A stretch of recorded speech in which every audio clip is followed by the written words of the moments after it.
Au GG de Radio Espace, vous laissez pas distraire. Le meilleur instrument pour mesurer la compétence, c'est le nombre d'attaques des incompétents. Les GG, sur les ondes depuis plus de 8 ans. Merci de votre confiance. À vous qui nous rejoignez du côté de Dakar, Espace TV évidemment présente de ce côté, non seulement sur les bouquets Canal+, mais aussi sur la TNT. Continuez à réagir, les contacts s'affichent juste en bas de l'écran. Kabine Condé à la réalisation, Mafata Sano, Mamoudou Condé, l'homme de nuit, Alassane Diallo. Merci à Malissila Poutine, toute l'équipe évidemment du côté de la régie. Et ici à la radio évidemment, Amadou Sow réalise cette émission. Mesdames et messieurs, continuez à réagir sur le 00224 657 39 13 13, sinon ça se passe là également sur Twitter, le hashtag Espace GG avec plaisir. Dans un instant, je me ferai plaisir de lire quelques messages que vous avez bien voulu laisser là. Merci de votre fidélité. Je le disais tantôt, il lui suffisait donc d'une petite signature pour recouvrer sa liberté, mais il n'a pas courbé l'échine et il ne s'est pas incliné donc contre sa liberté. Il a choisi la prison et l'honneur. Fonike Mengue sort hier de prison après de longs mois de procès et d'emprisonnement. Sa liberté donc est la conséquence d'un acte du CNRD en faveur donc des détenus politiques, tout comme d'autres dans le cadre du FNDC. Il s'était opposé au projet de nouvelle constitution et à l'avènement d'un troisième mandat de Alpha Condé. Eh bien, ce matin, des questions évidemment à notre invité Fonike Mengue. Quel reprocherait les juges? Quelles étaient ces conditions de procès et de détention? Nous posons toutes ces questions ce matin. Comment a-t-il résisté donc face à la pression du pouvoir et sa famille? Témoignage exclusif évidemment à suivre ce matin. Mesdames et messieurs, avec Oumar Silla, Fonike Mengue sera avec nous dans cette émission Les GG sur Radio Espace Guinée. On va essayer de partir avec quelques messages évidemment que vous avez bien voulu laisser là, avec ce premier message qui nous parvient de notre ami Youssef Kaba qui nous écrit du côté de PEDN. Pourquoi la CEDEAO était restée silencieuse face au coup d'état constitutionnel? Il pose la question. L'éviction du PRAC du pouvoir donc est saluée par la majorité écrasante des Guinéens, ex-mieux donc ex-officier par sa gouvernance. Elle servira donc de leçon de vie aux pointes du pouvoir déchu et à toute l'Afrique, comme j'aimais à le dire. La Guinée ira mieux sans lui. C'est Youssef Kaba du côté de PEDN qui nous envoie ce message. On reste avec cet autre également qui nous écrit du côté de Global FM. C'est bien cela. Adi Diallo. Jacques Lewa a fait une bonne analyse. Il faut que le CNRD donc donne ses directives pour que l'opinion sache ce qu'il faut.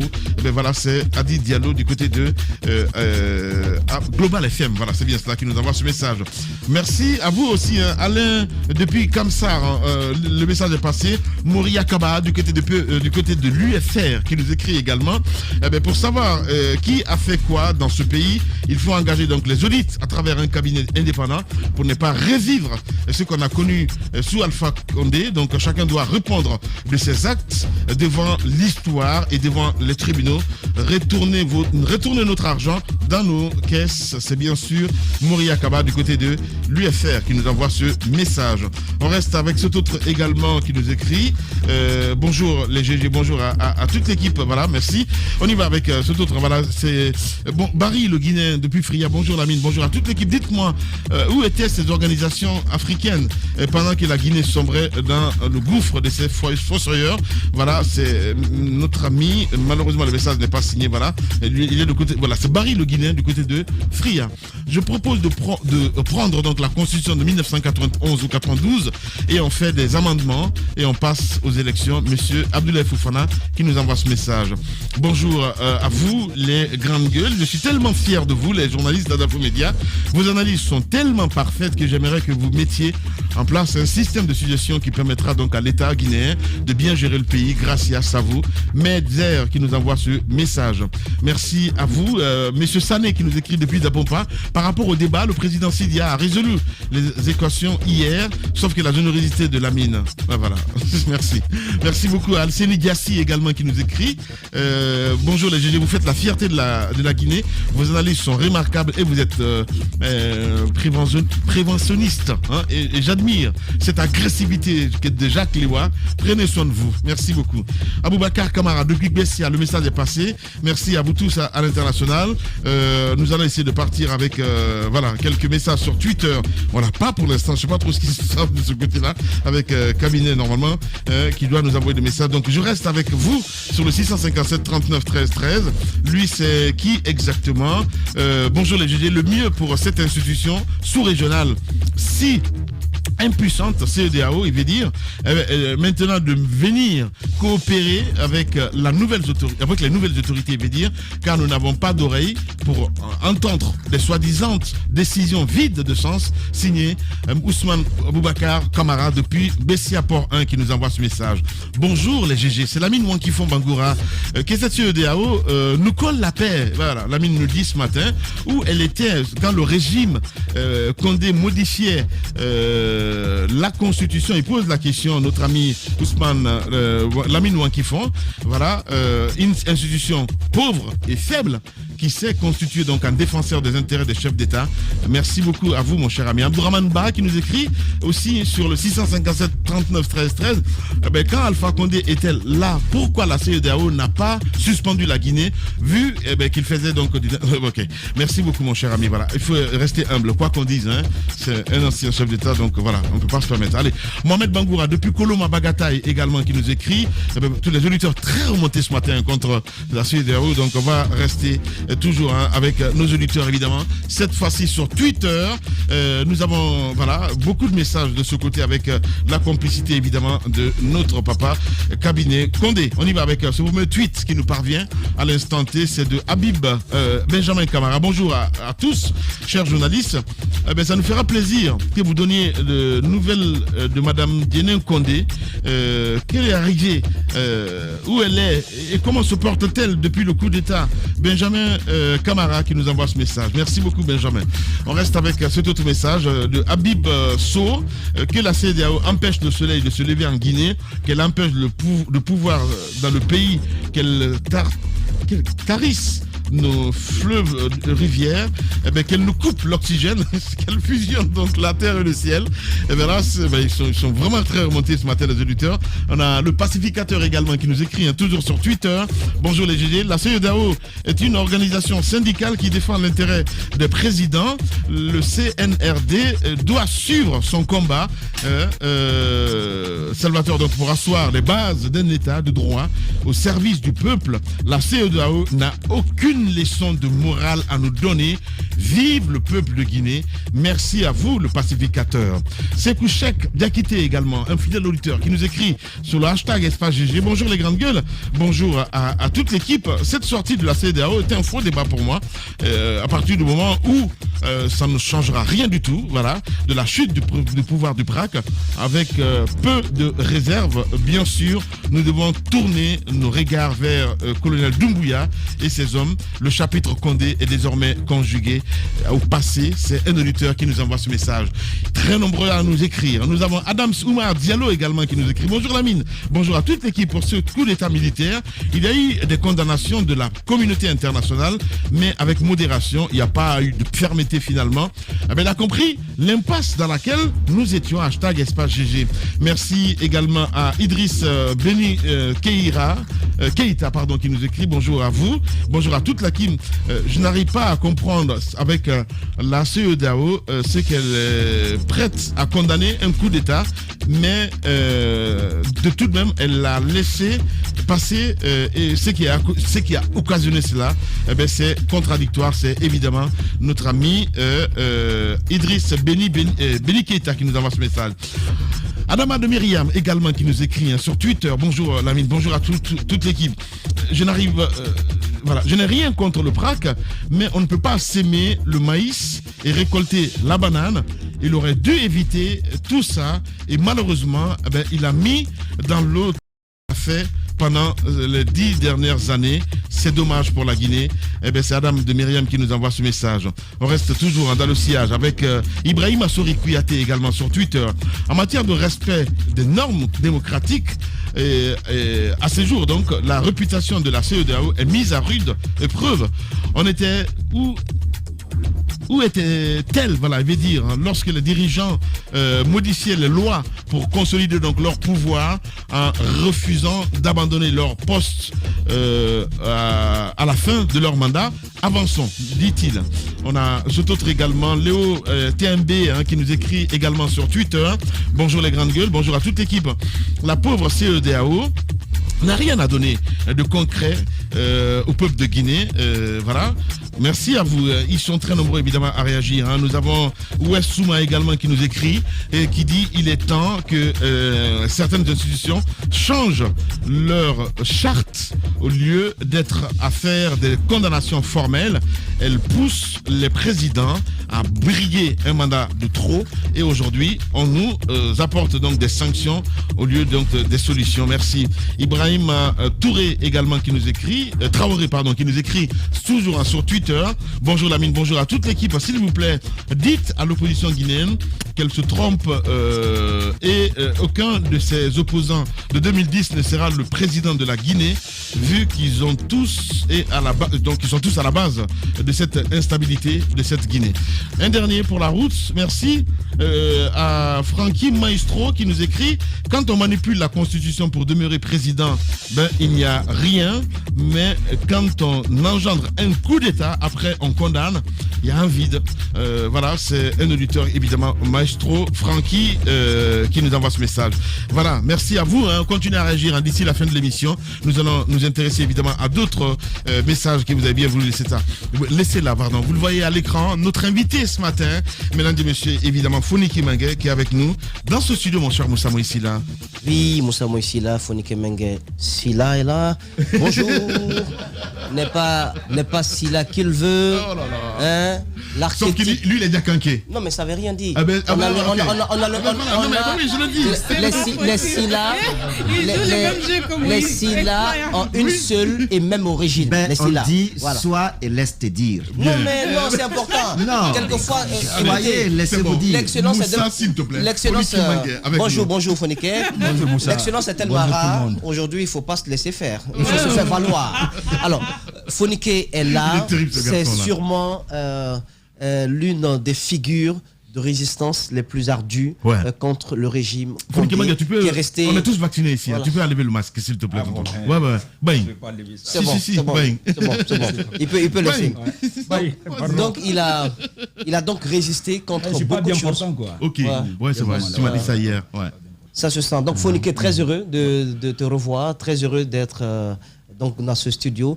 Explique-nous d'abord comment tu as accueilli le changement de régime le dimanche dernier, avant qu'on ne revienne sur les péripéties qui ont conduit donc à ton arrestation. Bonjour à tout le monde. Avant tout d'abord, je demande à ce qu'on observe une minute de silence en la mémoire de tous les martyrs de la démocratie guinéenne.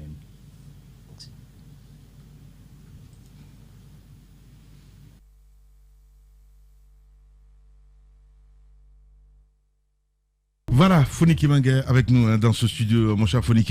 Il faut le rappeler, Moussa posait la question. Oui, dimanche dernier, il y a eu ce changement à la tête du pays. Vous étiez encore en prison depuis déjà des mois et des mois. Oui, comment vous avez accueilli cette nouvelle? J'étais déjà à l'hôpital, parce que j'ai fait au moins plus d'un mois d'hospitalisation.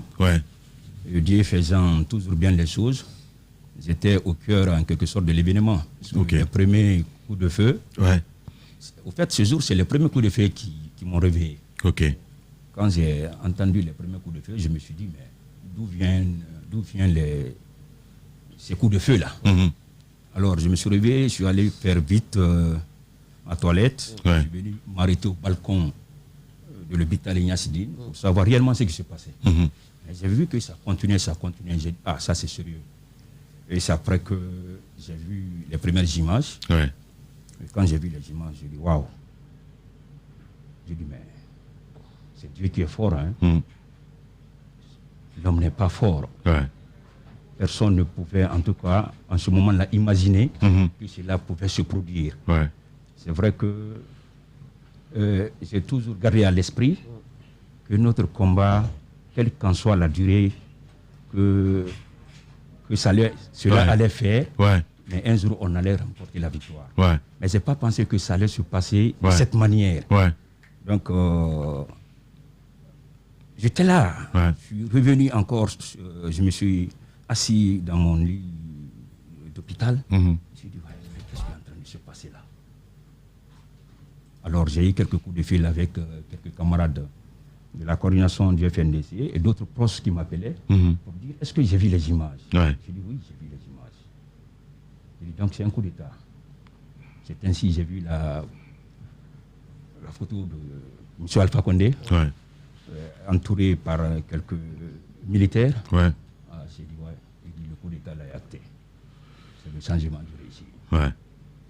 Donc, en quelque sorte, voilà comment moi-même j'ai vécu ces événements-là. Est-ce que vous étiez, quel est le sentiment qui vous a animé quand vous avez vu sa photo au milieu de ces éléments des forces spéciales? Comme j'aime le dire, personne n'est invincible. L'être humain n'est pas immortel. À un moment, Michel Fakonde avait pensé qu'il était immortel ou qu'il était même invincible. À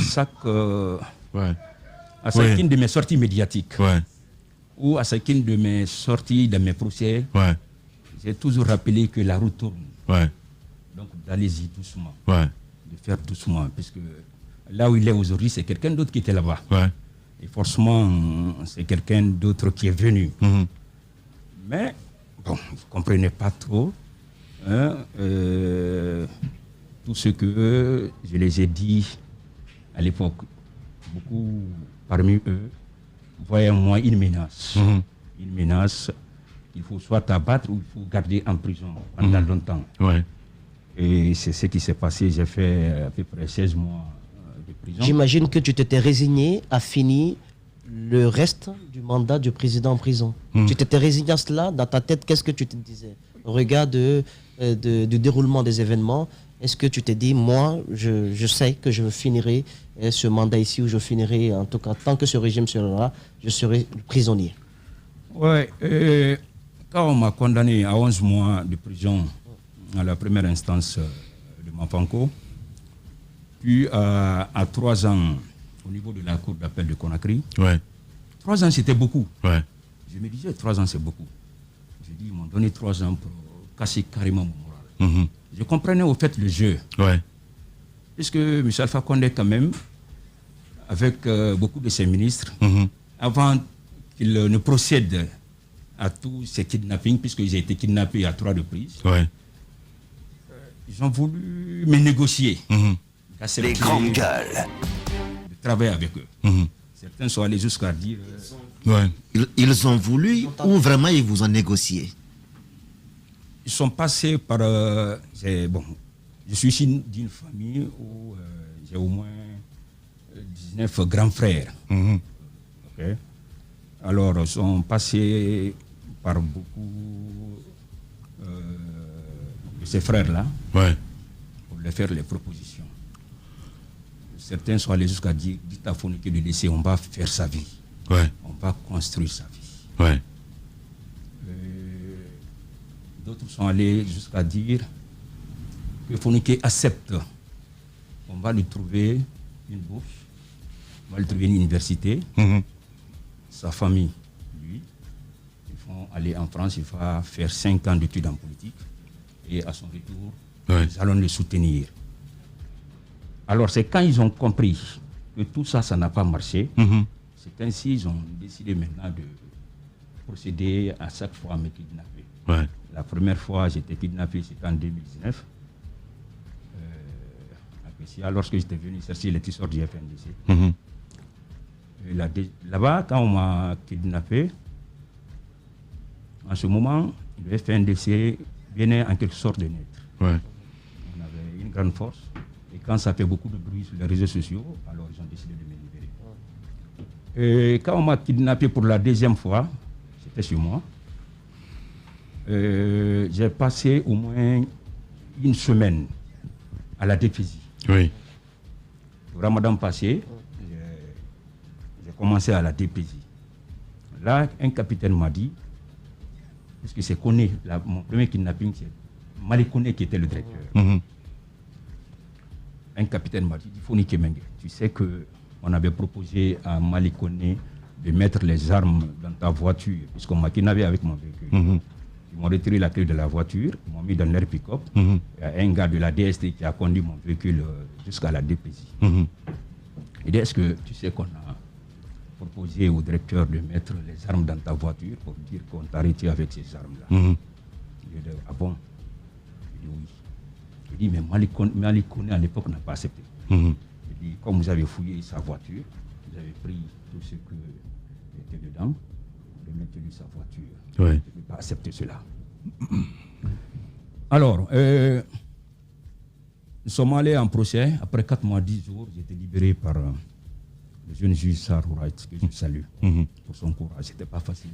Parce que l'objectif, c'était quoi? C'était de me garder jusqu'à après les élections. Il avait décidé d'en finir avec vous. Il faut faire les élections. Alors, tout opposant en ce moment Farouche, il faut l'arrêter et le mettre en prison.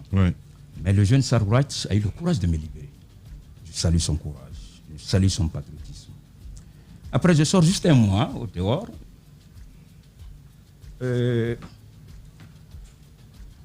Lors d'une manifestation que les FNDC, n'est-ce pas, projetait, j'étais vers Bessia sur moto,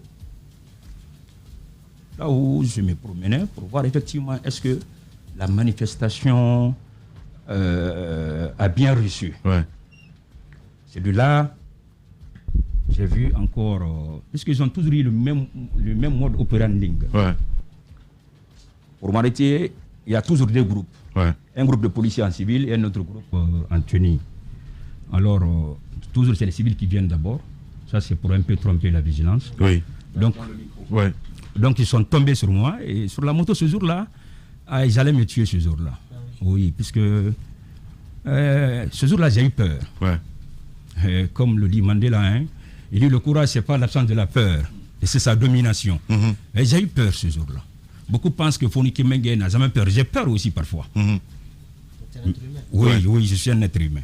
Ce jour, j'ai eu peur. La façon dont on m'a brutalisé, on m'a agressé ce jour, je suis dit, vous allez me tuer. Les gens là, ils ont décidé. Ils m'ont violenté, je dis, ils ont décidé finalement de finir avec moi. Dans le pick-up, j'ai tenu à avoir un discours, au fait, pour parler à ces policiers-là. En leur disant, vous pensez que le combat qu'on mène, vous pensez qu'on mène seulement juste pour nous-mêmes? On le mène pour tout le monde. On le mène pour vous aussi. Je dis pour que vous arrêtez de demander dans les quartiers. Les grandes gueules. Monsieur, vous êtes les plus mal payés. C'est vos chefs qui mangent tout l'argent. On veut changer tout ça. C'est pourquoi on veut donner la force à cette jeune démocratie. Je dis, mais à chaque fois, on vous dit de venir nous arrêter. Et quand vous venez nous arrêter, vous nous arrêtez parfois de la manière la plus brutale. Je dis, il va falloir que vous soyez un peu conscientisés à tout cela. Alors, je les ai beaucoup moralisés, je les ai conscientisés. Et m'a dit, Fonike, on comprend. On sait que vous avez raison.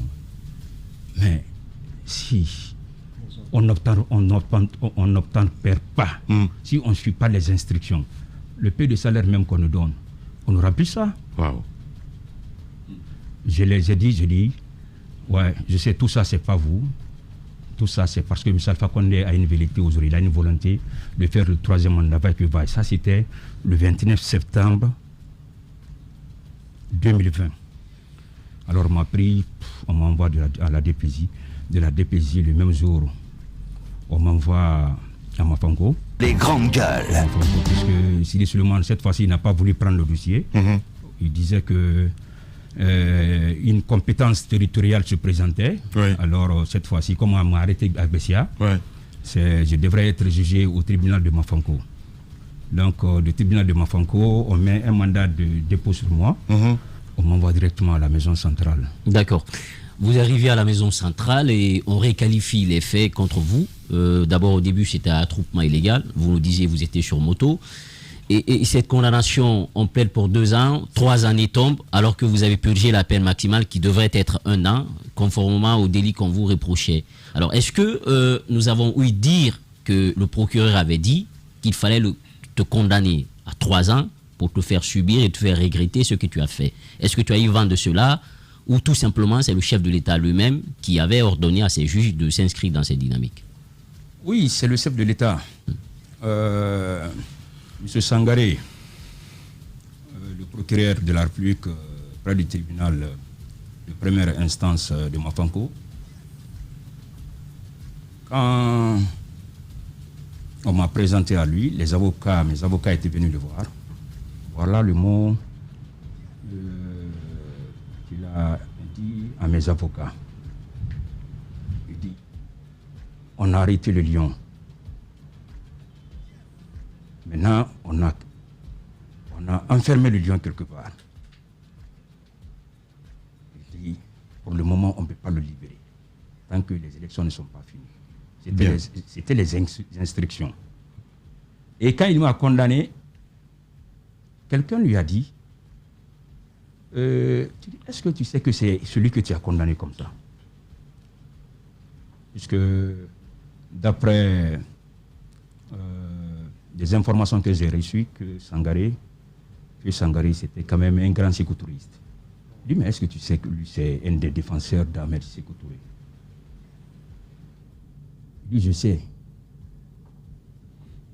Mais je ne fais que ce qu'on m'a dit. Ouais. Les grandes gueules. Donc, exécuter évidemment ce que le pouvoir central dit. Allez-y, Jacques Léo-Aleno. Alors, Fonike, moi, il y a quelque chose qui m'a fasciné dans votre histoire, parce que vous n'êtes pas seul membre du FNDC, vous êtes responsable de la mobilisation, mais il y a le coordinateur, il y a le responsable des opérations, il y a celui qui s'occupe de la stratégie, et puis il y a aussi des représentants des partis politiques qui composaient, n'est-ce pas, ce FNDC-là. Mais on a vu avec quel acharnement le pouvoir a continué à vous kidnapper, comme vous l'avez dit vous-même, plusieurs fois. Qu'est-ce que vous représentiez autant pour qu'on s'intéresse à vous beaucoup plus qu'aux autres? Justement, qu'est-ce que vous en saviez? Tu voudras bien légèrement, si tu le peux, en raison de ton état, élever la voix et parler droit. Allez-y. Ok, ça marche. Bon, je ne suis pas bien portant, comme je vous ai dit. Ouais. En temps normal, je ne devrais pas sortir de l'hôpital. Mais vu la mobilisation qu'il y a eu, cette grande solidarité que le peuple de Guinée m'a témoigné, quand mon papier de libération était venu, puisque mon papier de libération est venu me trouver à l'hôpital, je ne pouvais que les suivre. Peut-être à partir de demain, je vais me retourner à l'hôpital pour voir mon état de santé. Alors, vous savez, au sein du FNDC, avec les camarades, puisque je ne suis pas le seul, c'est tous les camarades en quelque sorte qui étaient persécutés. Tous les camarades du FNDC. Vous avez vu aujourd'hui mon valeureux camarade Sékou Koundouno et mon valeureux camarade Ibrahim Diallo qui sont en exil. Il y a d'autres comme Sékou Yaya qui est au Ghana. Et beaucoup d'autres ont été arrêtés. Il y a beaucoup de camarades du FNDC anonymes. Mais pourquoi cet acharnement, justement? C'est la question de Jacques Léo-Aleno. Qu'est-ce qu'il a de plus, Fonike Mengué? Selon ton explication. À ce niveau, ce que je peux vous dire, c'est vrai qu'il y a eu acharnement. Mais l'acharnement, ça n'a pas été juste à l'endroit de Fonike Mengué. C'était à l'endroit de tous les membres du FNDC. Alors, peut-être j'ai eu la malchance à chaque fois, et ils sont tombés sur moi. Et il fut un moment où on m'a beaucoup recherché. Le moment où on a arrêté les Sékou Koundouno, Ibrahim Diallo, Abdraman Sano, c'était le 12 octobre 2019. Alors, quand les camarades ont été arrêtés, une fois à la DPJ le même jour, il y a M. Morgan, qui était commissaire adjoint, qui est décédé. Les grandes gueules. Son âme repose en paix. Alors, quand il est venu, il a vu le groupe. Il a regardé le groupe. C'est Sékou Koundouno qui m'a fait ce témoignage. Il a demandé au chef de mission, mais où se trouve Fonike Mengué? Que le gars a répondu, l'ordre de descente n'était pas présent. Alors que Morgan lui a dit, non, c'est pas bon. Partez rechercher Fonike Mengué. Faites tout pour mettre main sur Fonike Mengué, sinon c'est pas bon. Alors en ce moment, puisque sur place, Maître Béa m'a appelé. Il dit, Fonike Mengué, il va falloir que tu cherches à te mettre à l'abri. Tu recherches activement. Bien. Après, Koundouno a profité de prendre le téléphone pour dire, Ntara, comme c'est comme ça, il m'appelle. Il dit, Tara, mets-toi à l'abri. Ouais. De tenir, beaucoup ont écrit des lettres de pardon. Je veux savoir, cette période en prison, vous retrouvez seul. Beaucoup ont écrit des lettres de pardon, vous ne l'avez pas fait. Qu'est-ce qui vous a permis de tenir tout ce temps, de vous dire, je vais rester, parce que moi j'ai échangé avec vous un jour. Vous m'avez dit, depuis la prison, Diba, je ne vais pas demander pardon, je reste droit dans mes bottes. Qu'est-ce qui vous a permis de tenir tout ce temps? Surtout la Et foi. pourquoi pas cette lettre? Surtout la foi. Est-ce que vous comprenez les autres? Non, mais qu'il explique d'abord, au moment où les propositions de demande de pardon étaient faites, quand on est venu vers vous, quelle était votre réaction? Comment vous avez accueilli cela? Et expliquez-nous comment, parce que maintenant nous le savons, nous savons les délégations qui ont pu tourner autour pour cela. On sait qu'il y a eu quelques rencontres, des coups de fil au niveau familial, mais aussi à l'intérieur de la prison. On vous a approché aussi. Comment vous avez, qu'est-ce que vous avez répondu à ceux qui sont venus vous voir?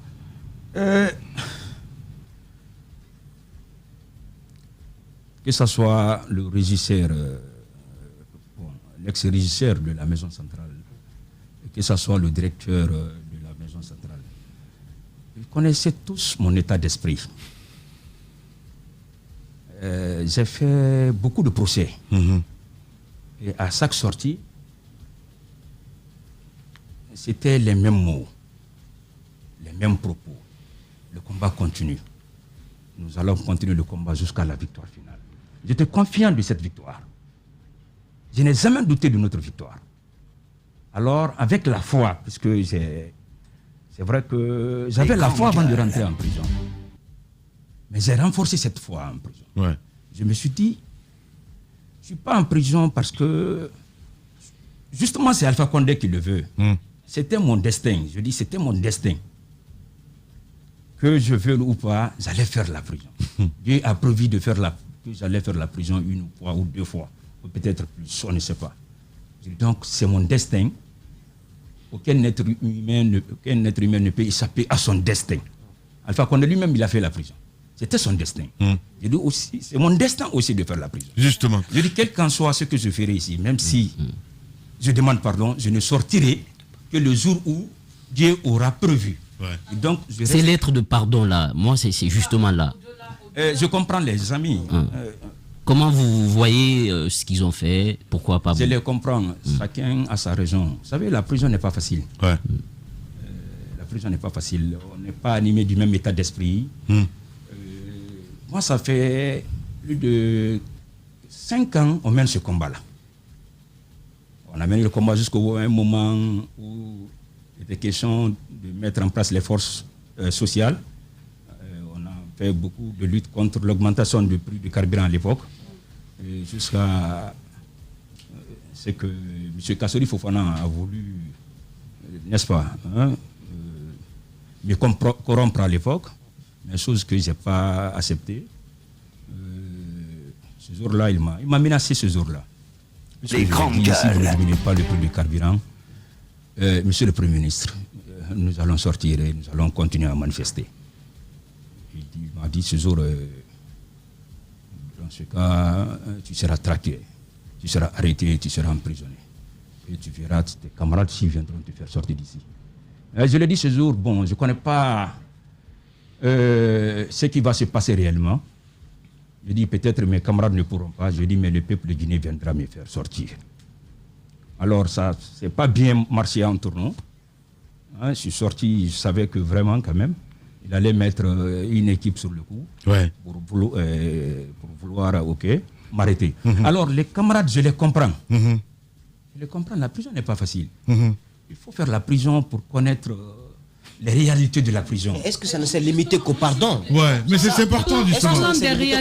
Parlons des réalités de la prison. Au-delà des propositions financières qu'on vous a fait, parce qu'on a vu certains, on avait l'impression qu'il y avait un travail de lavage de cerveau dans les prisons. Est-ce qu'il y a d'autres réalités plus contraignantes que ces offres-là? Comment est-ce que vous les avez vécues? Oui, comme je l'ai dit, j'ai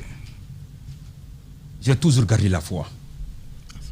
J'ai toujours gardé la foi. Bien. Est-ce qu'on vous a torturé? Non, en prison, on ne torture pas. Oui. peut-être tu as la torture morale. Physiquement, tu n'es pas torturé.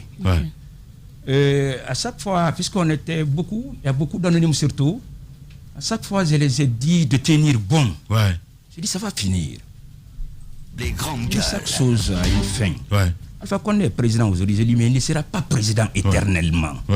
Là où M. Alpha Condé était à l'époque, je dis, il savait qu'il n'avait pas raison. Les grandes gueules. Pas raison de faire le troisième mandat. Je dis, c'est nous qui avons raison. Et Dieu est du côté de la vérité.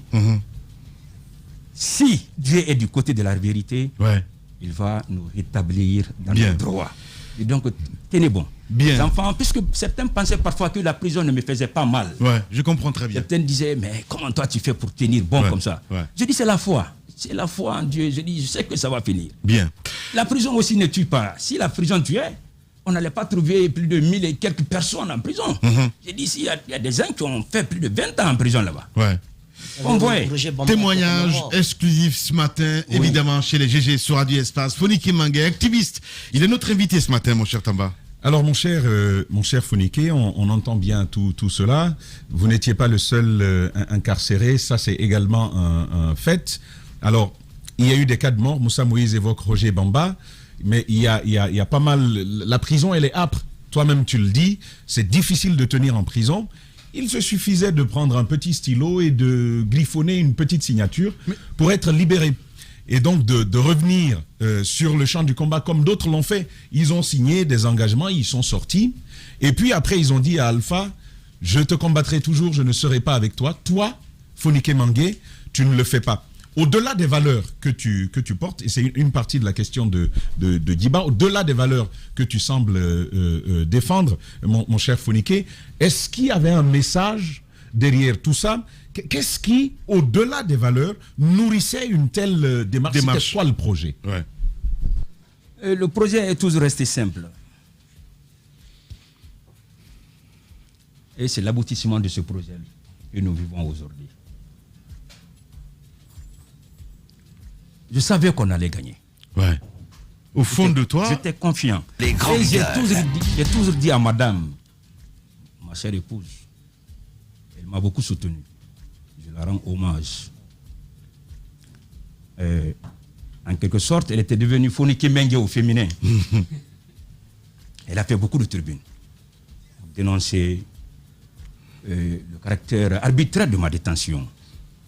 J'avais écrit une tribune quand il s'est agi de demander pardon pour sortir de la prison ou refuser pour y rester. Dans ma tête, après juste ma convalescence au niveau de l'hôpital, on devrait me retourner à la maison centrale.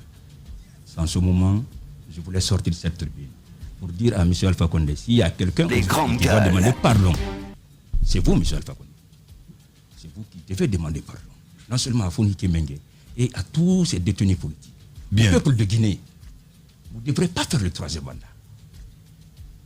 Remettez-vous aujourd'hui à l'évidence et dites au peuple, c'est vous qui avez raison, c'est le FNDC qui avait raison. On n'était pas contre la personne de M. Alpha Condé. Un seul jour, le FNDC ne s'est mis contre la personne de M. Alpha Condé. Notre combat n'a jamais été un combat de personne.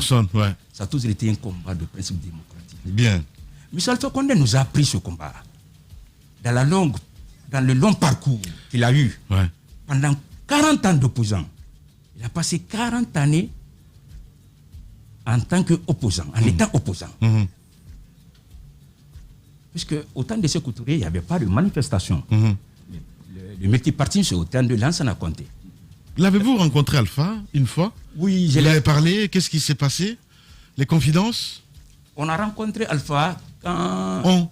Oui, beaucoup d'organisations de la société civile. C'est lui-même qui a invité.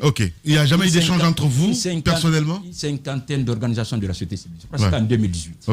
C'est ce jour que j'ai compris qu'Alpha Condé, effectivement, avait des velléités pour faire un troisième mandat.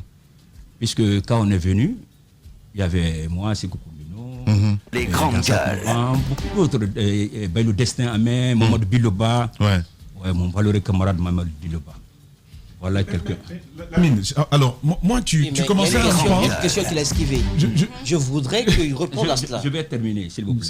Et je voudrais, en terminant là, s'il te plaît. En fait, c'est quelque chose d'intéressant que nous écoutons.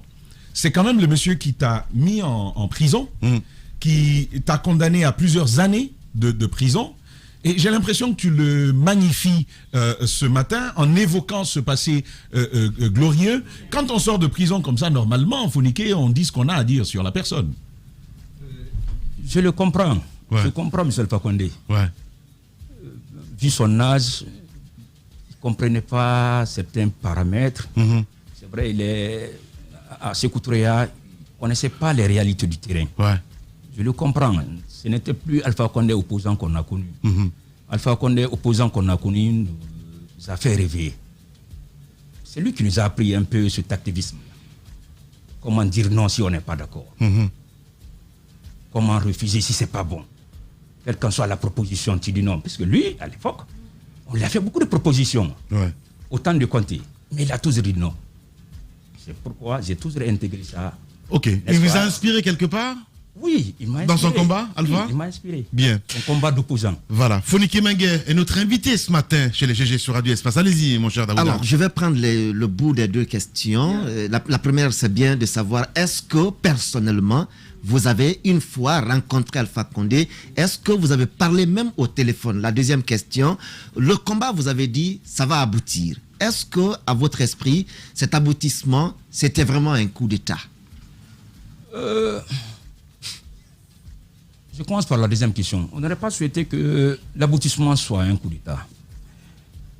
Dans la volonté du FNDC, vous avez vu les nombreuses marches pacifiques qu'on a organisées. C'était pour dissuader M. Alpha Condé. Lui montrer par A plus B, lui démontrer par A plus B que le peuple de Guinée n'est pas d'accord avec ce projet de troisième mandat. Ouais.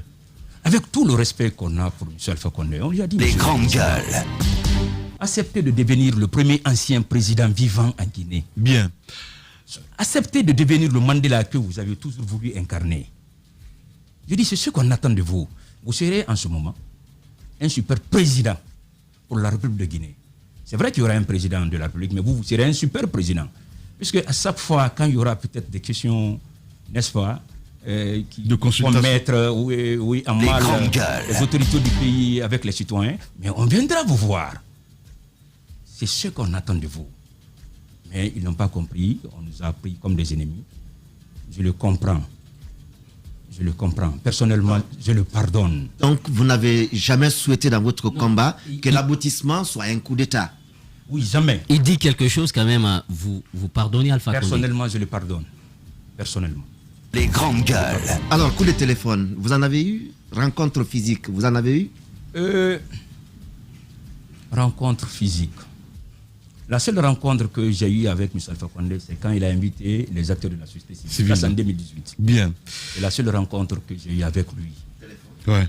Non, téléphone, non, jamais. Non, jamais échangé? Non, jamais. Ok. Jamais. Jacques Liwalino, allez-y. Le président Alpha Condé, c'est parce que vous avez vu les conditions dans lesquelles il a été démis, ouais. Il a été enlevé du pouvoir, vous avez vu sa photo, vous avez vu comment est-ce qu'il est habillé. C'est à cause de tout cela, avec un peu de recul, que vous êtes saisi de pitié, vous dites je lui pardonne. Vous savez, chaque pouvoir, quel qu'en soit, que ce soit en Guinée ou que ce soit à l'étranger, a un côté positif et un côté négatif. Qui que tu sois, on n'est pas parfait. Alpha Condé n'a pas que des côtés négatifs, il a des côtés positifs aussi. Ouais. À un moment donné, il s'est trompé. Et l'erreur est humaine. Et il faut que moi je le pardonne. Ouais. Allez-y. Aujourd'hui, nous sommes dans la transition, en tout cas avec les militaires. Comment vous voyez l'avenir et quel rôle vous comptez jouer dans cette transition? Ouais, mais vous savez, quand on parle de Founiké Menguer est dans une entité, qui est le FNDC. Ouais. Sans Alpha Condé ou sa volonté de faire un troisième mandat, le FNDC n'allait jamais exister. Les grandes gueules. Et sans le FNDC, peut-être le monde n'allait pas connaître Founiké Menguer. Évidemment. Est-ce que, si on fait rappeler un petit peu, on peut dire Alpha Condé vous a fait? Bon, le peuple de Guinée m'a fait. Ok. Le peuple de Guinée. Ouais. Comment comprenez-vous, Founiké Menguer? Parce que c'est important de toucher un petit peu à la plaie aussi. Moi, je n'ai pas compris ce silence de Sano. Un moment... Bon, vous savez, M. Abdraman Sano, ce n'est pas quelqu'un qui... Mais non. Mais quand même, on le voyait, il était très, très actif au moment où on avait lancé le FNDC. Maintenant, avec les séries d'arrestations, on ne l'entend plus, on ne le voit plus. Est-ce que finalement, il vous a lâché ou bien il y a un malaise profond? Qu'est-ce qui s'est passé? Ou bien c'était stratégique? Qu'est-ce qui s'est passé? Les grandes gueules. C'est aussi stratégique. Ok. C'est aussi stratégique. Vous savez, M. Abdraman Sano, ça fait des années... Ouais. Bien. Comment? Non. La peur d'aller là où vous étiez. Mais à un moment donné, écoutez, à un moment donné, on était tous en quelque sorte en prison, vous qui étiez au dehors. Évidemment. Comme l'a dit Mamadou Dia, il préfère être prisonnier en étant en prison que d'être prisonnier en étant libre. Ouais. Mais quelles leçons... Excusez. La prison commence lorsqu'on ne peut plus dire ce qu'on pense. À un moment donné, les Guinéens ne pouvaient pas dire ce qu'ils pensaient. Tu le dis, on te met en prison. Pour les Guinéens. Et puis, avec leur histoire de confinement, vous étiez tous en prison au dehors. Moi, j'aimais ma position d'être prisonnier en étant plus en prison. Ouais. Les grandes gueules. Parce que je savais, même si on me libérait, ils allaient toujours continuer le combat. Et ils allaient m'arrêter pour m'envoyer encore en prison. Ouais. Et ils pouvaient me brutaliser comme ils ont fait à la troisième fois, quand on m'a arrêté. Et mon grand frère, s'est vu avec Alpha Condé. Ok. Alpha Condé, dans leur discussion, Alpha Condé lui a dit il faut que Founiké Mengue se calme. Il était prêt à me libérer. Au fait, à un moment, ce n'est pas le pardon qu'il attendait de moi. Ouais. Il voulait négocier. Mais que j'accepte de sortir du pays, Ok. partir étudier avec ma famille et revenir après. C'est pourquoi jamais quelqu'un n'est venu me voir. Donc il y a eu proposition de deal en fait. Oui, mais de me calmer. Les grandes Il faut gueules. qu'il se calme. Ouais. Il faut qu'il se calme. Que son dossier est aussi gigantesque comme ça là. Ouais. C'est trop grand le dossier qui est contre lui. Mais il va falloir qu'il se calme maintenant là. Alors mon grand frère, il m'a envoyé un autre grand frère pour venir me voir, pour me faire part de la proposition. volonté de M. Alpha Condé. Ouais. Je dis, il faut dire à Alpha Condé que je ne me calmerai pas. Je ne me calmerai pas tant qu'il a la volonté de s'éterniser. Les grandes gueules. Je dis, la démocratie guinéenne, peut-être je vais mourir en prison. Ouais. Je dis, mais même dans ma tombe, je continue la lutte en ce moment-là. Ouais. Je dis que ça soit au dehors ou en prison, je vais continuer la lutte. Comme je sais que je ne vais pas me calmer. Et si je sors, je vais continuer le combat, ils vont m'arrêter encore. Je préfère rester en prison pour le moment. Bien. Il y a certains même en prison qui disaient que Alpha Condé va faire 6 ans et puis il va faire encore un 3e, 4e, 5e mandat. Pour Founiké Mengue, les gens là, ils vont pourrir en prison ici. Aujourd'hui, ils ont vu que c'est Dieu qui est fort. L'homme n'est pas fort. Ouais. L'homme n'est pas fort, c'est Dieu qui est fort. Quand tout le monde dit aujourd'hui Founiké Mengue, c'est Dieu. Bien. Founiké Mengue n'est pas fort. C'est que je n'ai fait, si vous voulez, aucun acte extraordinaire pour que je sois fort. Si peut-être tout le monde aujourd'hui dit Founiké Mengue, c'est Dieu. Et Alpha Condé, c'est ce même Dieu qui lui a donné le pouvoir. Et c'est ce qu'il devrait comprendre à un moment donné. Mais à un moment donné, il a pensé que il était fort. Invincible. Il était invincible. Allez-y, Mafoudi Abango. Alors, des forces sociales au FNDC, ces dernières années, on a beaucoup parlé du rôle de la société civile dans les problèmes sociopolitiques du pays. Est-ce que vous sortez quand même avec une leçon dans la gestion de la société civile, parce qu'à un moment donné, il y avait aussi beaucoup de critiques à l'encontre de la société civile, la collaboration avec les politiques et autres. Quelle leçon principale vous tirez de toutes ces années de lutte que vous avez menées? Vous savez, quand on a décidé de relancer, par exemple, les forces sociales, on a décidé d'organiser une cérémonie de prestation de serment. Ouais. Que ça soit moi, que ça soit Abdraman Sano, Koundouno, Mamadou Biloba. Impact? Oui, Bail le destin en main. Ouais. Al Gassimou, citoyen engagé, Abdoulaye Oumou, Ibrahim Diallo. J'ai cité le nom de ce Koundouno. Hein. Oui. Enfin, tous vos collègues. Et beaucoup d'autres. Hein. Ouais. On a mis la main sur le Coran. Ouais. On a fait les ablutions et puis on est venu, on a mis la main sur le Coran. Ouais. On a juré de ne pas trahir le combat. Ouais. Il y avait Espace TV qui était présent. Effectivement, je me souviens très bien de cette période-là. Même la famille, tu te prends. Tu connais le Coran. Les grandes gueules. Et certains frères. Je dis, je crois au combat que nous allons mener pour le pays. Je dis, je vais mener le combat là pour le pays. Comme Sékou Touré l'a fait pour nous donner notre indépendance. Je dis, je le ferai. Je dis, peut-être, je ne sais pas. Ça, à ce moment, il n'y avait même pas question de 3e mandat. C'était encore l'affaire de carburant. Pourquoi on a organisé la prestation de serment? C'est parce que dans l'effort social, acte 1, M. Kassory était parvenu à corrompre certains de nos éléments. Il était parvenu à corrompre certains de nos éléments. Ce jour, je me rappelle, c'est Kamba qui m'a reçu. C'était pendant que j'étais en vacances, dans l'espace expression. Désormais, s'il faut aller, il va falloir qu'on organise une prestation de serment. Faire un pacte. Je dis, ceux qui seront d'accord à le faire, j'irai avec eux. Ceux qui ne seront pas d'accord, je dis, je n'irai pas avec eux. C'est vrai, il y a certains qui ont quand même abandonné cette idée. Hein. Bien sûr, bien sûr. Alors, au sein de la société civile, il va falloir que tous les amis, c'est-à-dire la société civile globalement prise, fasse un examen de conscience. Est-ce qu'elle existe, cette société civile aujourd'hui? Vous savez, on dit la conscience est le meilleur tribunal de l'homme. La conscience est le meilleur tribunal de l'homme. Là où ils sont, chacun sait ce qu'il a fait. Les grandes gueules. Alors, Fonike, le 3e mandat. Donc, de se remettre en cause. Et de laisser les vieilles habitudes. D'accord. Et on a besoin de tout le monde. D'accord. Fonike, je reviens sur une question. Vous n'êtes peut-être par modestie, vous ne voulez pas le dire ce matin, mais vous êtes le plus célèbre parmi tous les prisonniers qui ont été libérés. Je crois même que toute cette mobilisation qu'il y a eu, c'est à cause de vous, à cause de l'acharnement qu'il y avait contre vous, etc., etc.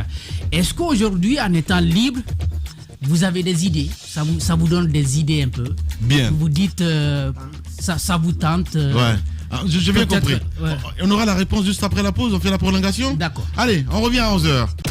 L'idée des grandes gueules n'est pas d'être un petit village dans sa fierté, face à tous les autres journalistes qui auraient renoncé. Ce que, de plus, nous ne croyons pas. Notre idée est plutôt de faire école, d'aider tout le monde et de constituer un laboratoire utile à tout le monde. Ici commence l'actualité de la Guinée. Bienvenue chez les GG.